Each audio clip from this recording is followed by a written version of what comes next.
Hello, I'm Matt Galloway, and this is The Current Podcast. A controversial new law is pushing hundreds of doctors in Quebec to consider leaving the province. The Quebec government recently passed the legislation 2 years after negotiations with physicians began. The law changes the way doctors are paid, tying some of their compensation to new performance targets. It also threatens large fines for those who don't comply with the new regulations. And doctors are speaking out. This bill is essentially a Soviet prison for doctors. This government has decided that the Chart of Liberty is absolutely irrelevant to it, that it can tell us how to practice, where to practice, who to treat, who not to treat, how they're going to pay us, how they're going to penalize us. That was Corinne Igartois, a psychiatrist in Quebec last week. Quebec's Premier François Legault has defended the new legislation. It's unacceptable that we have 1.5 million people not having a family doctor, and it's clear we need to do something in the healthcare system. And the first thing, the most important thing, is to change the way we pay the doctors. Dr. Lynn Couture is a family doctor in Quebec and the president of the Association of Family Physicians of the Laurentians La Naudière. She joins us from Sainte-Anne-des-Plaines, a small town just north of Montreal. Dr. Couture, good morning. Good morning. Thank you for having me. It's nice to have you with us. We just heard from Dr. Igartois comparing this law to a Soviet prison. Others have called it authoritarian. This is very strong language. Why are doctors so upset over this law? Well, it's because that law actually denies us our right to association and to negotiate our working condition. It actually dictates our working condition, just like the physician we just heard said. And it's also putting in place a denunciation system with a 4 level. So they're actually hiring people to watch physicians, make sure that they see more and more patients, instead of hiring staff to help us do the job correctly and give more people more access. And there are 1.5 million people in the province of Quebec who don't have a family doctor. Under this new legislation, those people are going to be assigned to clinics like yours. How is this doctor-patient dynamic going to change? What's it going to change? Well, we anticipate a lot of chaos because they're just going to appoint patients to our clinics, and we're not having any more. We don't have more people. We don't have more staff to see them. So the thing is that we fear that there's just not going to be any service to the number that they've dialed. So less people are going to be quite frustrated because they will have been promised that they will have services. In the end of the day, they might not get that service because we're already working at the top of what we can do. And it's not just by sending more people to our clinics that we're going to be able to see more. We're already doing what we can. So what we need is to get more staff to help us. We do want to work with nurses, with pharmacists, with other healthcare professionals to increase the access for our fellow citizens. We do want that. We're not against that. I mean, we've been calling upon that for years. Yeah, the Quebec government's point is that it wants each person in the province to have access to a primary healthcare professional by next summer. But what I'm hearing from you is that you say, this isn't the fix. This isn't going to do that. Well, in the bill, at no point is there a place where they say that they're going to send us more healthcare professional. It just makes us responsible for the whole population. That's all. Tell me more about how the law will change the way doctors like yourself are compensated. How will that work? Well, it's going to be composed remuneration, so there will be part by the hour, and I shall give you the numbers. It'll be 26.81, and that can be divided in 4. Now, tell me how easy it is to divide 26.81 in 4, but that's in the law. On top, you can add the by visit. So each patient, if I take the most I can do by a visit, it's $16.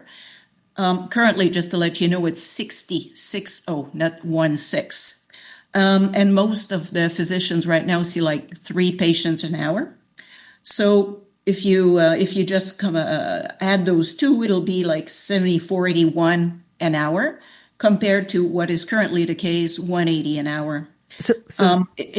Then on top of that, you have the collective capitation and the so-called supplement of the 15% that is linked to performance. But let me tell you that capitation we already have, and that is why we're so upset with the government that says that it needed a law to get the capitation, because we already have about close to 30% of our revenues that are for the panel of patients that we see when we work in clinics. So, and that capitation level now will be collective. So that means that my colleague might influence badly what I'm going to perceive, what I'm going to be paid.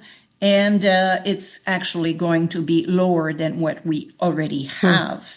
And may I remind you also that we are self-employed. So even though it might seem a lot of money, you have to bear in mind the fact that we have to pay for the rent, for the secretaries, the staff, the computers, and all the furniture that we need and use daily in a clinic.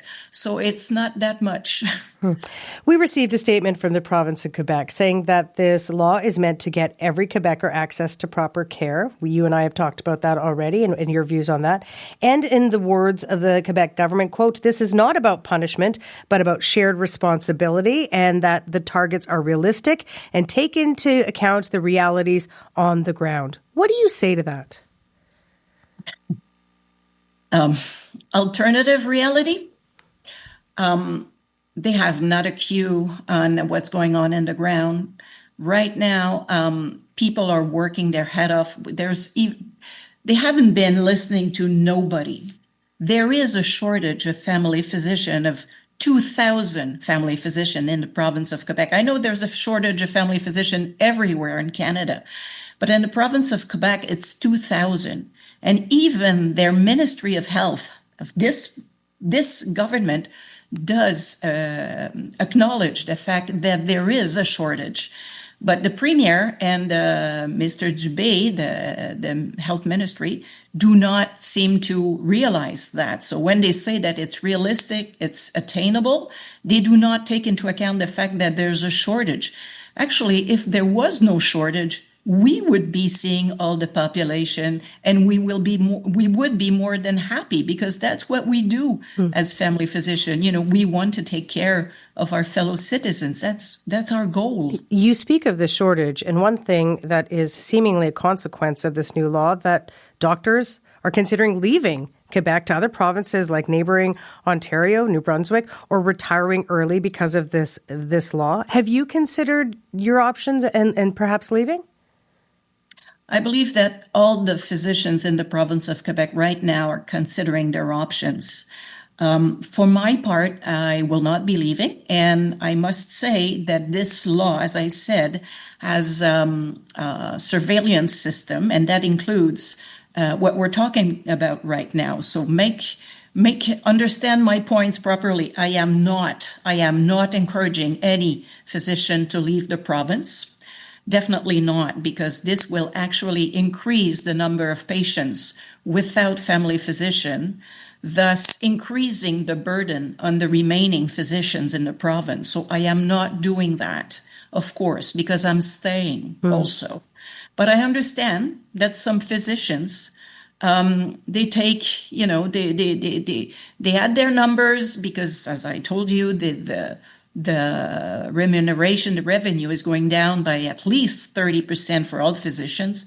So because that's another lie that the Premier is actually saying right now, is saying that the envelope is being frozen.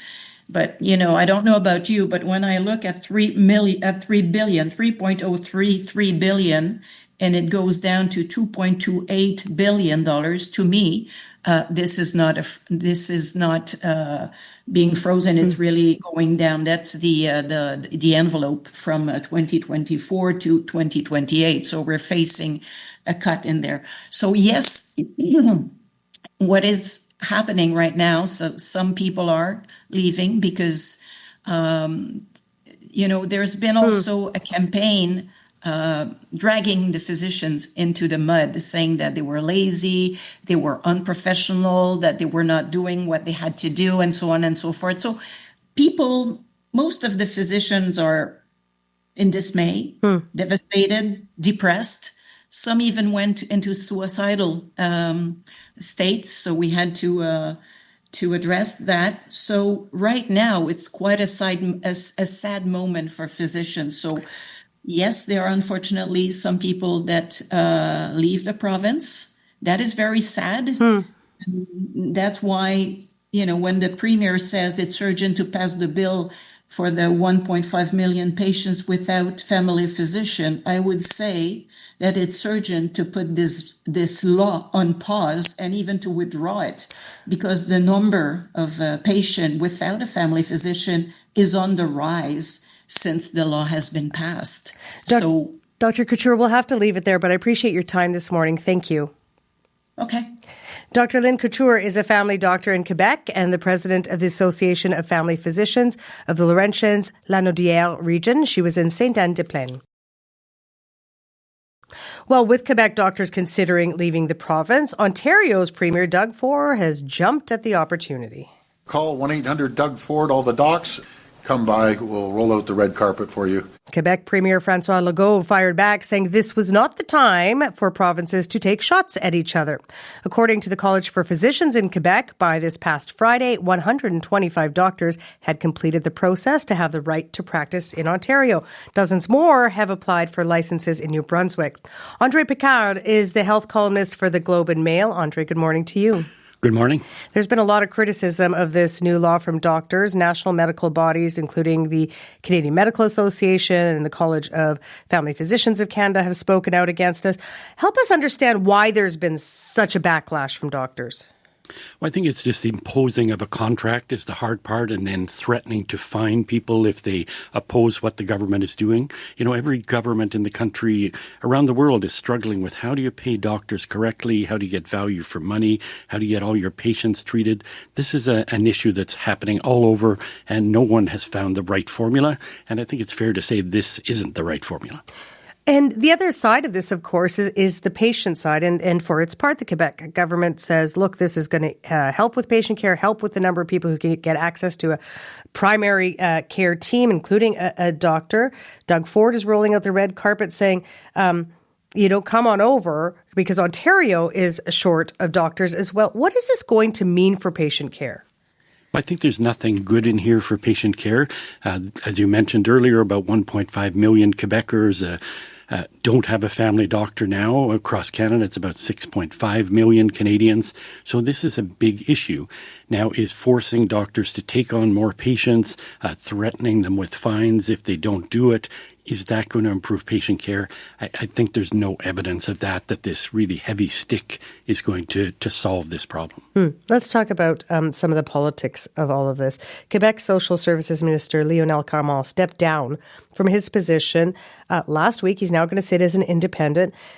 He made that move after his daughter published an open letter in the newspaper Le Devoir saying she's a doctor, might leave the province if the government doesn't, in her words, allow her to practice freely. What kind of friction is this bill creating within the Quebec government? This is a big deal. This government was already in trouble. It's kind of beset by scandals of all sorts. And this is kind of the final straw, I think, for a lot of people. So they lost, as you mentioned, Lionel Carmont, the only doctor in the caucus, one of the best friends of the Premier. This is really like a family falling apart. The government could literally fall on this. The government only has about a year before a mandatory election. Their most recent poll said that 75% of Quebecers want them to resign, that they don't like them. So they're in big, big trouble, and this seems to be making it worse. The doctors in Quebec don't seem to like this, and you say patient care isn't going to improve. Do you see anything positive with this new law? Well, if you look at the law, it's not all bad. We do need to change the way physicians are paid. This bill would improve that. I think the problem is that the principal problem here is they've set targets we don't have any evidence that these are achievable. So that's the issue. Doctors are not opposed to targets. I think they're probably the wrong kind of targets. We have targets for volume rather than for quality. So there are a lot of doctors with targets all over the world, but they reward doctors for doing better patient care rather than punish them for not having enough doctors in their practice, enough patients in their practice. We heard Premier Doug Ford of Ontario, encouraging Quebec doctors to come to Ontario. Again, we know that there are shortages of doctors across our country, but what does that kind of play between Ford and Legault, what does it say to you about the state of primary care in our country, where we have provinces fighting over people and care providers?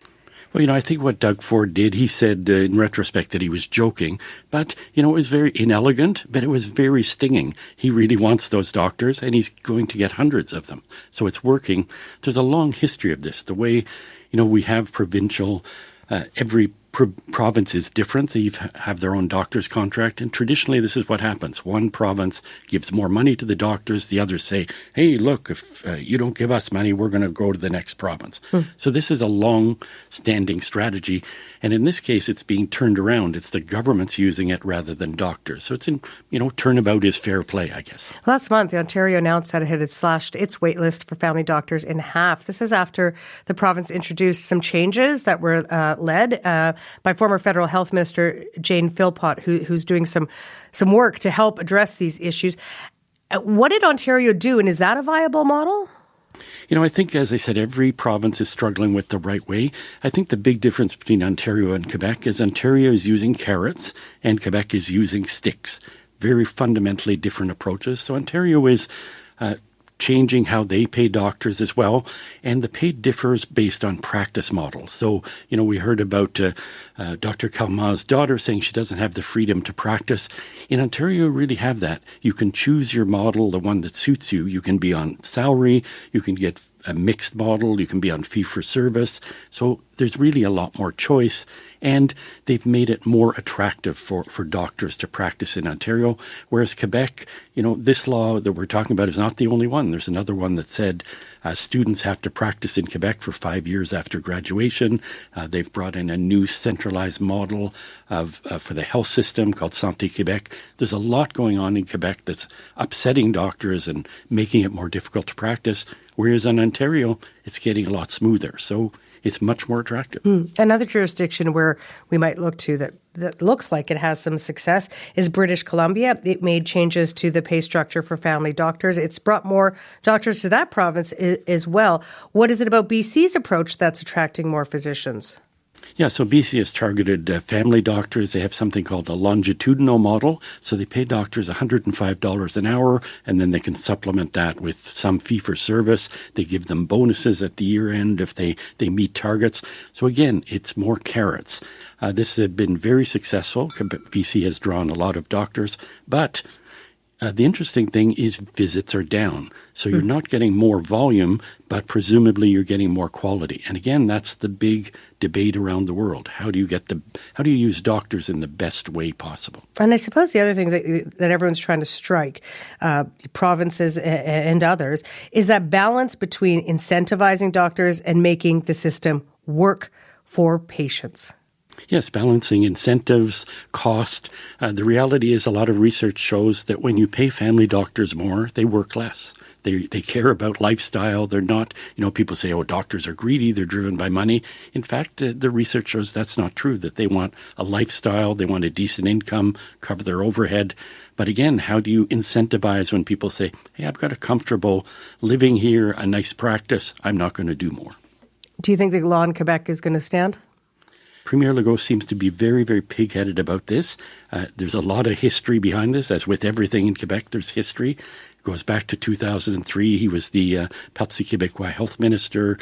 He imposed a tough contract on doctors. The premier overruled him. He was humiliated. He's been waiting 20 years for revenge, and this is his revenge. So I don't see him budging. Andre Picard, always good to get your perspective. Thank you very much. Thank you. A pleasure. Andre Picard is the health columnist with the Globe and Mail. He is in our Ottawa studio. You've been listening to The Current podcast. My name is Matt Galloway. Thanks for listening. I'll talk to you soon.